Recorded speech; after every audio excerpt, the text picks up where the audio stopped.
Bismillahirrahmanirrahim. Assalamualaikum warahmatullahi wabarakatuh. Bertemu kembali dalam sesi Pancasila and Citizenship Question and Answer Series atau Pancasila dan Kewarganegaraan Question and Answer Series. Pada sesi ini kita akan membahas apa yang dimaksud dengan negara hukum. Baik, jadi tujuan pembahasan hukum ini ya agar dalam sesi Pancasila and Citizenship itu agar bisa peka, tanggap, dan mampu menganalisis atau memahami kasus-kasus hukum terkait dinamika kesejarahan Pancasila, kemudian konstitusional, kemudian sosial politik, kemudian masalah kewarganegaraan, dan masalah-masalah kontemporer di negara kita bisa diketahui dan bisa dipahami. Baik, definisi negara hukum secara terminologis itu merupakan terjemahan dari kata Rechtsstaat atau rule of law. Ahli hukum di Eropa Barat menggunakan istilah Rechtsstaat, sedangkan Anglo-Saxon menggunakan istilah rule of law. Nah, di Indonesia Rechtsstaat dan rule of law itu diterjemahkan menjadi negara hukum. Negara hukum atau Rechtsstaat atau rule of law adalah negara yang susunannya diatur dengan sebaik-baiknya dalam peraturan perundang-undangan atau hukum, sehingga segala kekuasaan dari alat-alat pemerintahannya didasarkan atas hukum. Atau definisi lain bisa dikatakan bahwasanya negara hukum itu negara yang menegakkan supremasi hukum untuk menegakkan kebenaran dan keadilan, dan tidak ada kekuasaan yang tidak dapat dipertanggungjawabkan. Jadi akuntabel semuanya. Dan negara hukum itu bisa dikatakan juga sebagai penyelenggaraan kekuasaan pemerintahan negara yang didasarkan kepada hukum yang telah disepakati. Nah, pemerintah dan unsur-unsur lembaga di dalamnya itu menjalankan tugas dan wewenang terikat oleh hukum yang berlaku atau hukum yang telah ditetapkan, sehingga aparat pemerintahan menjalankan kekuasaan berdasarkan hukum dan tidak berlaku sewenang-wenang melanggar hukum. Nah, sehingga bisa bertujuan secara efektif untuk menyelenggarakan ketertiban hukum di negara tersebut.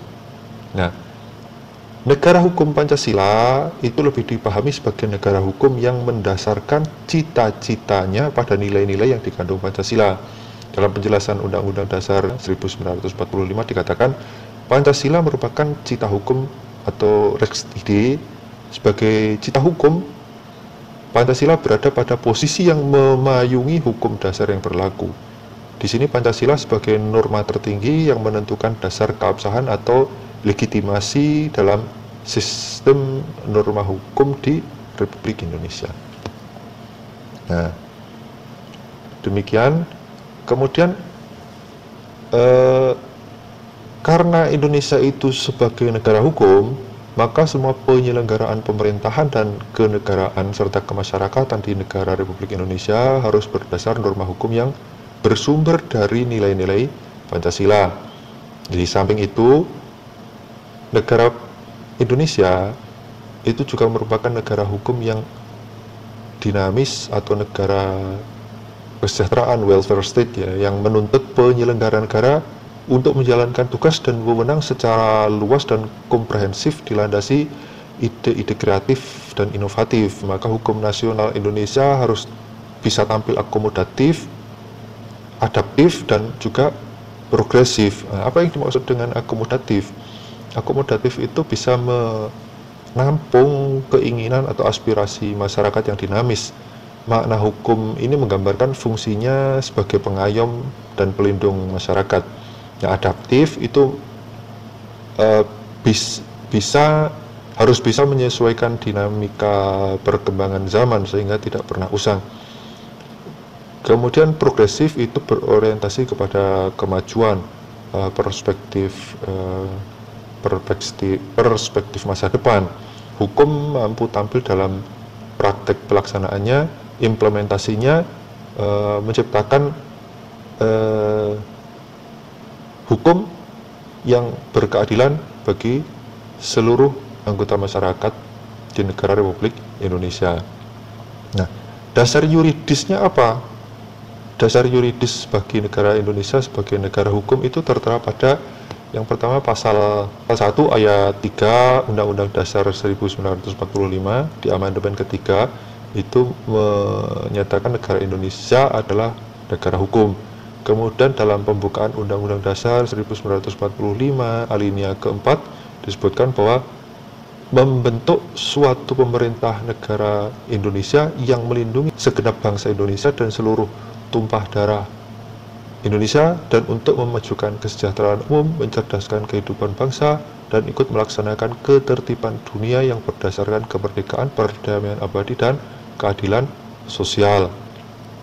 Nah, dasar yang ketiga ada di pasal 33 dan pasal 34 Undang-Undang Dasar 1945, bahwasanya negara turut aktif dan bertanggung jawab atas perekonomian negara dan kesejahteraan rakyat.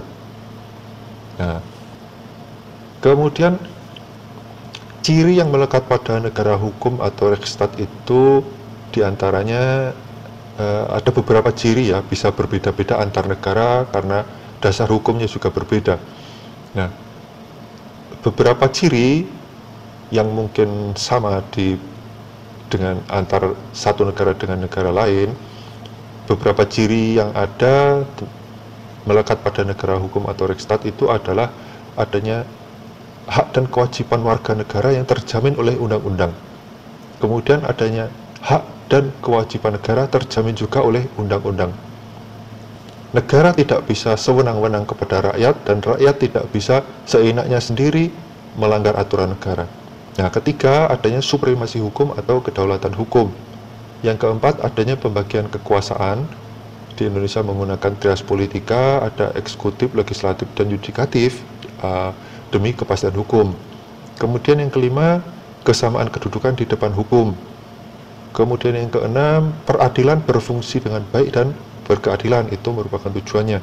Kemudian ketujuh, kebebasan menyatakan pendapat, bersikap, dan berorganisasi. Kedelapan, pemilihan umum yang bebas, jujur, dan adil. Kemudian yang kesembilan, adanya badan kehakiman yang bebas dan tidak memihak. Ini beberapa ciri, bisa berbeda antar satu negara, tergantung bentuk negaranya, tergantung juga dasar hukum yang dipakai. Nah, demikian mengenai negara hukum, semoga bermanfaat. Pembahasan negara hukum semoga bermanfaat. Quote kita kali ini adalah, sampai usia berapapun tidak ada kata terlambat memulai, kecuali ketika datang kematian. Sampai usia berapapun tidak ada kata terlambat memulai, kecuali ketika datang kematian. Terima kasih, semoga bermanfaat. Assalamualaikum warahmatullahi wabarakatuh.